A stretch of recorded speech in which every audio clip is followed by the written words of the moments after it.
Remembering a young boy taken way too soon on what would have been his 13th birthday. A balloon release and candlelit vigil was held in honor of David Mack. And tonight, family and friends and several Atlanta leaders pledging to find his murderer. 11 Alive's Hope Ford shares more of their pleas for justice.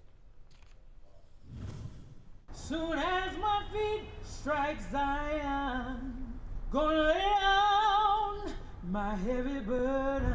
Taking away children who should be around a birthday cake singing happy birthday and opening up presents. Going home. A shudder of a father's shoulders, a young boy comforting his grandmother. A crowd solemn, shaken, heartbroken that another child in Metro Atlanta was taken away so viciously. This happens all too much.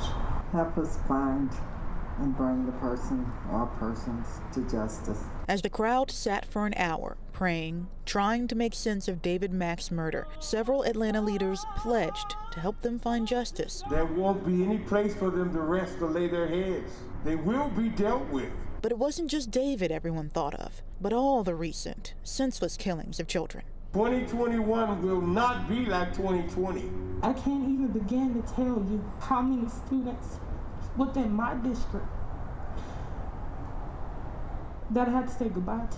Over and over, a clear message was sent to the Mack family. You are not alone, and help is here. And the city has grieved with you. And just days after this family buried a young boy, the pledges continued to pour in to help the family find peace and find the person who stole David from a life he hadn't yet begun to live. When a child is lost, we all lose.